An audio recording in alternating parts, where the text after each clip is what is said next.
Good morning, everyone. Those of you who have had the opportunity to be here in the Zendo in person, you've probably noticed that we have a series of drawings that are hung over here on the right-hand side as you enter. And these are 6 of very well-known Zen ox herding pictures, which illustrate the stages on the path to enlightenment, our path. And you might see them, we have a group of 6, you might also see them in a group of 8 or 10 or even 12. But normally you might find them as a group of 10. And Kate, can you show us, we have 2 sets, I have in 2 different pictures, if you'd show us what we can see in the Zendo. So these are the first 3 that we have, but these are actually stages 4, 5, and 6 of the 10, and we'll be looking at each of these in more detail. And then Kate, the second set.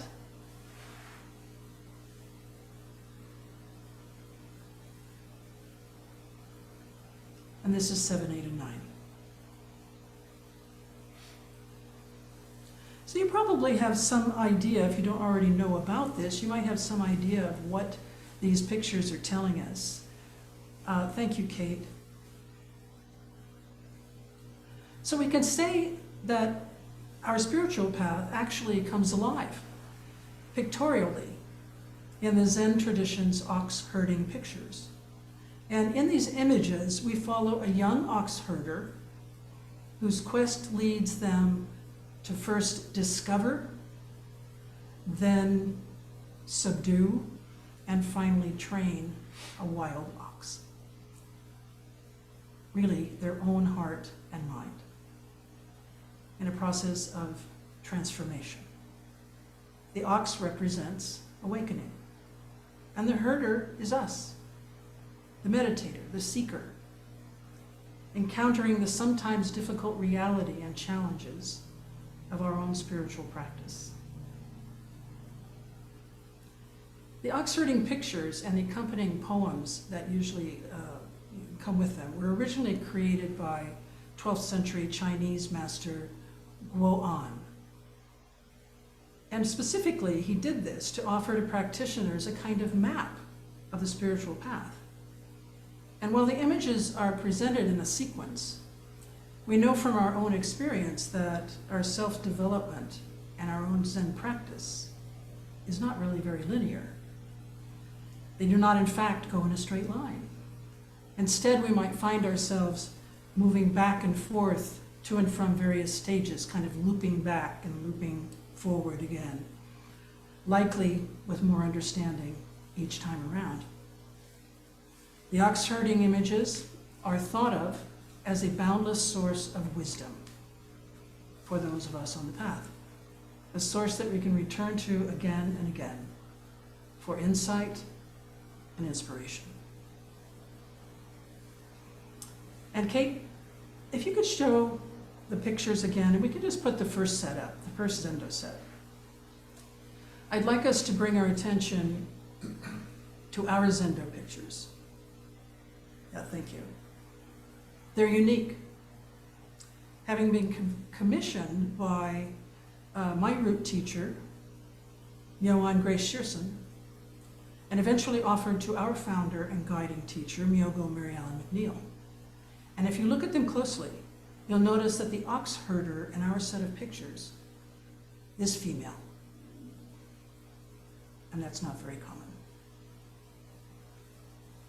Thank you, Kate. Now, as you all know, Shakyamuni Buddha attained enlightenment through prolonged study of his life, seated in meditation.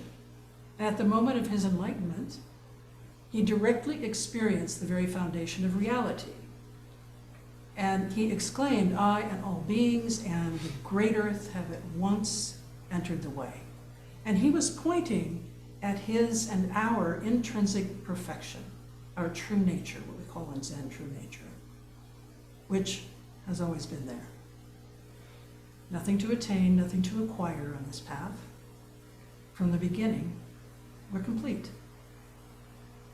So this journey we are on, all of us, is to personally experience and verify, if you will, this perfection.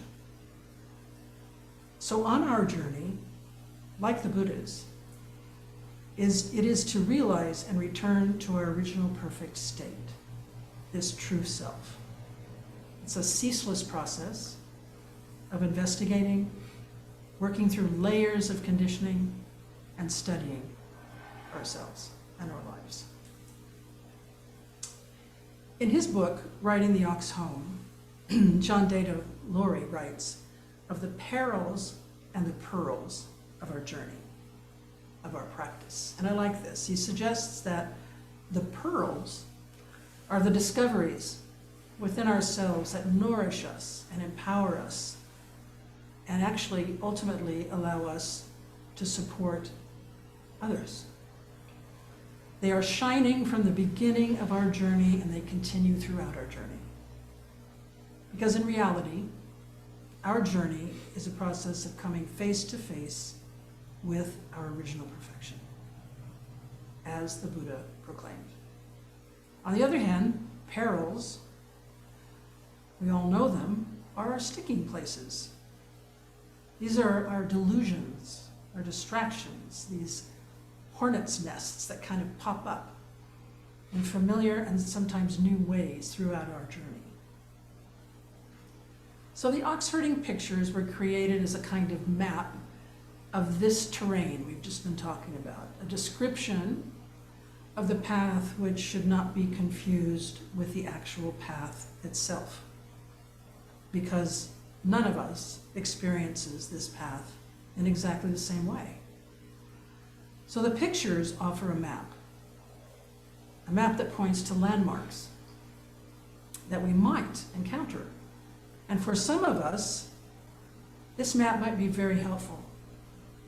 We might study it. Or this map could become a hindrance. And Dado Laurie just suggests we simply use them to clarify our path, then let them go. I didn't know about the ox herding pictures when I started practicing Buddhism. I was practicing in the Theravadan tradition, and I had the opportunity to spend some time at a Thai forest monastery up in Northern California. And I had what we call dokusan with the abbot, which is a one-on-one conversation. And I told him that at that time in my practice, so this was over 25 years ago, I said, you know, I just feel stuck. I am reading and reading and reading, and then I'm sitting by myself and sitting, and I just feel like I'm just in the same place on my floor in my meditation room. And he listened to me, and then he just said, well, we say that first you read about it, then you practice it, then you live it, and then you become it. And I felt a sigh of relief about this, because I felt, first of all, that, okay, this is just the way it is. This is the way it is. And there are other openings that are coming. And so that kind of map, in that brief few minutes that he explained that map really helped me at that moment. It encouraged me. And I went back to reading and practicing, and eventually on we go. So, you've seen the 6 of the 10 pictures that hang in our Zendo, and they represent actually number 4 through 9 in the set of 10. But I want to share with you the first 3. So Kate, if you can please show stage 1. And I took this picture from this nice book called Riding the Ox Home, and this is what I was referring to, by John Dado Laurie. So this is picture number 1, stage number 1 on the path to enlightenment. So what do you see? What does it mean to you, do you think?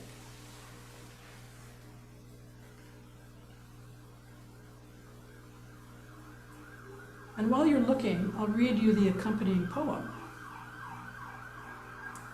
Vigorously cutting a path through the brambles, you search for the ox. Wide rivers, eternal mountains, the path seems endless. With strength depleted and mind exhausted, you cannot find it. There is only the gentle rustle of maple leaves and the cicadas' evening. So stage one is our search, searching for the ox. For each of us, we can probably think back to when this spiritual journey began. Thank you, Kate. And we had to be aware of just even the possibility that a spiritual search could be a guiding force in our lives.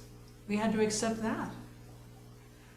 And we at first probably had lots of questions, deeply important questions about our lives, about our purpose maybe, what's really most important to us. And the search usually starts with questions. And think of Suzuki Roshi's teachings on beginner's mind, cultivating the attitude of a student. And the questions might have expressed our doubts about how we were living our lives, for example. We're on a search to discover the nature of our true self.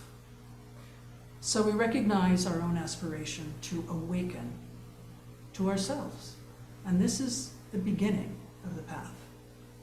And it's this aspiration for greater understanding and greater clarity that likely enables us to deal with all the layers of conditioning that we will encounter in our practice. And little by little, through our silent sitting in Zazen, awareness begins to be born. This simple but not so easy practice of sitting awakens us to just how much time we spend chasing our thoughts, looking to the future, or staying stuck in the past. And it's during this first stage that we begin to see and acknowledge what we carry on our backs, our baggage, if you will. We examine ourselves, for it's said that an unexamined life is a perilous one.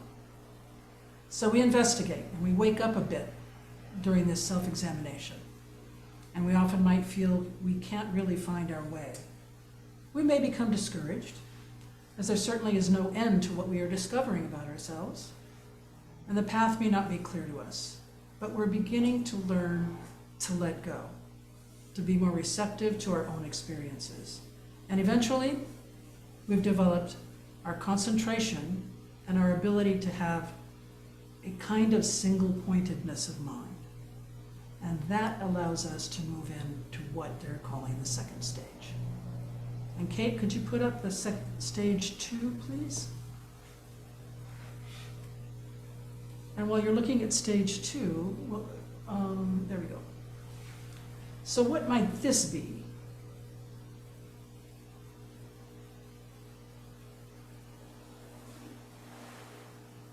And I'll read you the accompanying poem. So first we're searching for the ox, and now, along the river, deep within the forest, you find traces. Leaving behind the fragrant grasses, you study the subtle signs. The tracks, suddenly as clear as the distant sky, lead you into the endless mountains. There is no place to hide.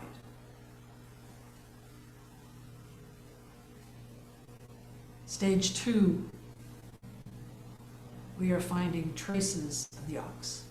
And at this point in our journey, thank you, Kate, we might turn towards the teaching of a certain tradition, in our case Zen, at this moment anyway, and we can feel aligned, perhaps, at least in our intentions, with the teachings or with teachers, or maybe some training that we were given or is available to us. But we begin to see the path. And as the poem says, maybe clear as the distant sky, we can see it. And the poem implies that what we are seeking is really already what we are. Our true nature is not something outside of ourselves or outside of our lives. There's simply just no place to hide. And as we continue to study ourselves, maybe read some of the texts, listen to talks, our practice starts to make kind of sense to us. And importantly, we start to see the relationship between our practice and our lives. But often this relationship, that our life is our practice, it might be on an intellectual level, and it has not yet become a body-mind experience for us. So it makes me think back, read, practice, live, become. So stage 2 is often referred to as the honeymoon period of practice. And I felt that, surely. We continue to develop great faith, great doubt, and great determination, the 3 pillars of sound practice in Zen. And practice becomes maybe more intimate, more personal. We're developing our power of concentration, samadhi. And this single-pointedness of mind that the Buddha experienced when he realized enlightenment. We might be feeling or experiencing some of that. And when this happens, even for a moment when we can forget the self, it actually may show. It may show on us. People may see a difference in how we interact with our world, the way we talk, how we listen. A change is taking place that is crucial to how we see ourselves and our universe. And we may perhaps become more sensitive to others, to the environment. And this may show in very subtle ways through this new awareness of our actions and their effects. We may not even notice these changes, but others probably do. And if you can think back to this time in your practice, and still today probably, maybe you can understand what I'm referring to here. And we probably still struggle in stage 2. It's just part of the path forever. And we say in Zen that what is in the way is the way. We continue to ask questions, to discover, to trust the process. And we then move into stage 3. Kate, can you show us that picture? And I'll ask you again, what do you see? What does it mean to you? Thank you. There we go. Well, the rear end of an ox. And here's the poem. The song of the yellow oriole echoes in the forest. Warm sun, gentle breeze, willows green along the shore. The ox has no place to turn in the brambles. So stage 3, seeing the ox. And this stage of our spiritual journey represents, again, a moment's awakening of the true nature of the self. The ox in the picture maybe seems to us that they might be leaving or slipping away. And our glimpse of it is not maybe even quite clear. And these moments point to our true self becoming a bit conspicuous to us. It was always there, of course, but now not wholly hidden. But we surely do not see it clearly or in its entirety. We glimpse our non-separation from the universe. It may manifest as a deeply rooted feeling of connectedness that you've not experienced before, perhaps. But our tendency to name the experience, to intellectualize it, can get in the way. And we must be diligent about, thank you, Kate, about training to let go of this tendency to name it. Aha, I see it. Oh, I know what it is now. The Buddha said that we should not believe him, if you remember. We shouldn't just believe him. Should not just accept his teachings. The path, he said, is one of direct experience and learning to appreciate and trust these direct experiences that we will have. And this brings us back to stage 4. So Kate, if you put back the first of our Zendo pictures, And everyone, just take a moment to look at what our journey becomes next.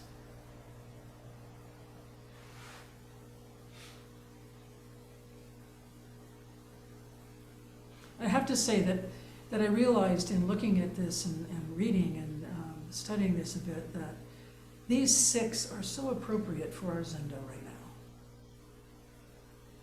Because most of us have stepped on the path for a while.